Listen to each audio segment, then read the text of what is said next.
Assalamualaikum warahmatullahi wabarakatuh. Tabi pun, selamat datang di video mata kuliah Teori Belajar Bahasa. Kami adalah kelompok 7 yang beranggotakan. Assalamualaikum warahmatullahi wabarakatuh. Perkenalkan, saya Citra Puspita dengan NPM 2013041043. Assalamualaikum warahmatullahi wabarakatuh. Saya Nidi Destiana dengan NPM 2013041053. Halo semuanya, perkenalkan nama saya Sulamit Sania Permata Putri dengan NPM 2013041047. Saya Syafi'i dengan NPM 2013041037. Di video ini, kami akan memaparkan tentang analisis penyimpangan berbahasa yang meliputi analisis kontrastif, analisis kesalahan berbahasa, dan implikasinya terhadap pembelajaran bahasa. Selamat menonton. Di sini saya akan menjelaskan materi tentang penyimpangan bahasa dan analisis kontrastif. Penyimpangan bahasa Indonesia banyak dilakukan oleh pengguna bahasa Indonesia, baik yang disengaja maupun yang tidak disengaja. Ada banyak faktor yang menyebabkan penyimpangan dalam berbahasa Indonesia tersebut. Di antaranya, faktor pemakai bahasa, faktor psikologis, faktor lingkungan, dan faktor bahasa itu sendiri. Kemudian, analisis kontrastif. Analisis kontrastif adalah suatu cabang ilmu linguistik yang mengkaji perbandingan dua bahasa atau lebih. Tujuan analisis kontrastif sendiri yaitu yang pertama, mencari aspek-aspek perbedaan dan persamaan antar bahasa. Yang kedua, memprediksi kesulitan yang muncul ketika belajar bahasa asing dan berupaya menafsirkan kesulitan ini. Yang ketiga, memberikan kontribusi dalam mengembangkan bahan ajar dalam pengajaran bahasa asing. Analisis kontrastif memiliki dua aspek, yaitu yang pertama aspek linguistik, berkaitan dengan masalah perbandingan dua bahasa. Dalam hal ini tersirat dua hal penting, yaitu apa yang akan diperbandingkan dan bagaimana cara membandingkannya. Yang kedua, aspek psikologis. Aspek psikologis analisis kontrastif menyangkut kesukaran belajar, cara menyusun bahan pengajaran, dan cara menyampaikan bahan pelajaran. B. Analisis kesalahan berbahasa. Yang pertama ada kesalahan berbahasa. Analisis kesalahan berbahasa mempunyai dua tujuan, yaitu yang pertama praktis untuk mengetahui peta kesalahan belajar bahasa, dan yang kedua teoritis untuk mengetahui kedudukan kesalahan dalam proses pembelajaran bahasa kedua atau asing pada mental pembelajaran bahasa. Kordes 1971 membedakan kesalahan berbahasa dalam tiga istilah, yaitu yang pertama ada salah atau mistake, adalah penyimpangan struktur lahir yang terjadi karena penutur tidak mampu menentukan pilihan penggunaan ungkapan yang tepat sesuai dengan situasi yang ada.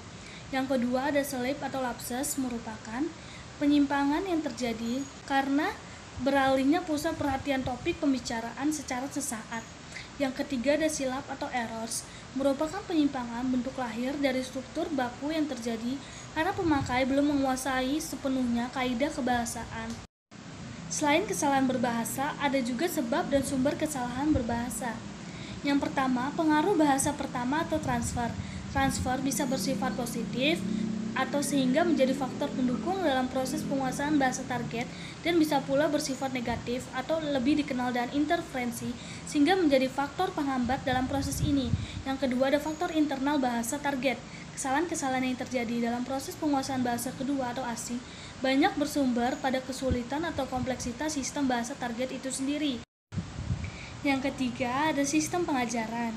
Kesalahan para pelajar bahasa tidak jarang juga disebabkan oleh pembelajaran yang digunakan, seperti model pembelajaran, metode pembelajaran, dan materi pembelajaran. Selain sebab dan sumber kesalahan bahasa, ada juga klasifikasi kesalahan dalam berbahasa. Yang pertama ada kesalahan linguistik. Di dalam kesalahan linguistik terdapat morfologi, sintaksis, leksikosemantik, fonologis, dan grafologis. Yang kedua ada kesalahan bentuk lahir. Di dalam kesalahan bentuk lahir ada penglihatan atau penanggalan kata, penambahan kata, salah memilih kata, dan salah dalam pengurutan kata. Yang ketiga ada kesalahan komparatif. Di dalam kesalahan komparatif terdapat interferensi, salah perkembangan bahasa, ambigu, kesalahan unik. Yang keempat ada kesalahan efek komunikasi, yaitu kesalahan lokal dan kesalahan global. Kemudian, ada langkah-langkah dalam menganalisis kesalahan berbahasa. Yang pertama, tahap mengenal kalimat-kalimat idiosinkretik. Dengan melihat kalimat yang baik dan yang tidak baik susunannya, analisis dapat merekonstruksi kalimat yang dianggap benar oleh penutur B2, baik secara ekspresi maupun konteksnya. Akhir dari analisis ini akan ditemukan kalimat yang baik dan yang tidak baik. Dengan demikian, analisis akan memperoleh sederet kalimat yang satu idiosinkretik dan yang satu tidak bermakna sama. Lalu tahap yang kedua, mendeskripsikan bahasa antara berdasarkan pasangan-pasangan kalimat yang baik dan yang tidak baik strukturnya. Metode yang dipakai pada dasarnya adalah metode perbandingan dui bahasa. Dalam hal ini, dua bahasa dideskripsikan dalam kerangka seperangkat umum kategori dan relasi tertentu. Kemudian tahap ketiga adalah tahap penjelasan. Jika dua tahap sebelumnya bersifat linguistis, maka tahap ini bersifat psikolinguistis. Penjelasan ini menyangkut masalah mengapa bahasa antara itu bersifat demikian adanya. Lalu setelah tahap-tahap analisis selesai, kemudian dilanjutkan kepada tahap interpretasi. Dalam interpretasi, analisis berusaha merekonstruksi kalimat. Kalimat hasil rekonstruksi didasarkan pada interpretasi tentang apa yang ingin dikatakan pembelajar, berdasarkan makna yang coba diungkapkan oleh pembelajar itu sendiri. Kebenaran deskripsi analisis sepenuhnya bergantung kepada kebenaran interpretasi terhadap maksud yang dikehendaki pembelajar. Yang C, implikasi kesalahan berbahasa dalam pembelajaran bahasa. Ada dua pendapat yang muncul dalam menyikapi terjadinya kesalahan-kesalahan dalam proses pembelajaran bahasa kedua atau bahasa asing. Pendapat pertama datang dari kalangan behavioris yang menganggap bahasa sebagai sesuatu yang buruk sehingga harus dihindari sebisa mungkin.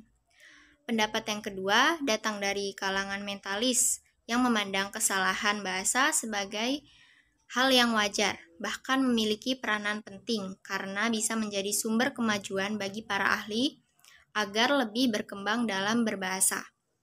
Implikasi kesalahan berbahasa atau implikasi pedagogis menyangkut beberapa hal seperti yang pertama, pembakuan ucapan, yang kedua, pengenalan budaya, yang ketiga, peningkatan wawasan guru terhadap linguistik, yang keempat, pengembangan materi, serta yang kelima, penghindaran interferensi. Kesimpulan, faktor yang menyebabkan penyimpangan bahasa Indonesia adalah faktor pemakai bahasa, faktor psikologis, faktor lingkungan, dan faktor bahasa itu sendiri.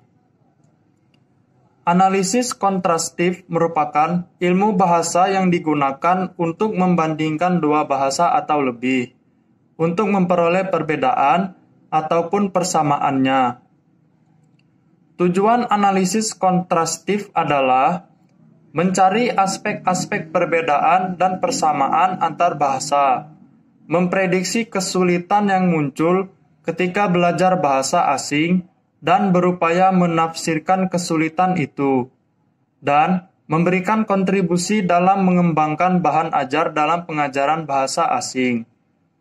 Sebab dan sumber kesalahan berbahasa adalah pengaruh bahasa pertama, faktor internal bahasa target, dan sistem pengajaran.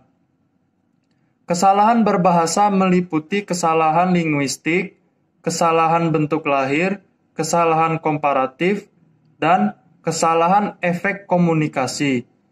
Implikasi kesalahan berbahasa atau implikasi pedagogis menyangkut beberapa hal, yakni pembakuan ucapan, pengenalan budaya, peningkatan wawasan guru terhadap linguistik, pengembangan materi yang tergradasi dan terseleksi, dan penghindaran interferensi. Terima kasih sudah menyaksikan. Semoga bermanfaat. Wassalamualaikum warahmatullahi wabarakatuh. Salam sehat.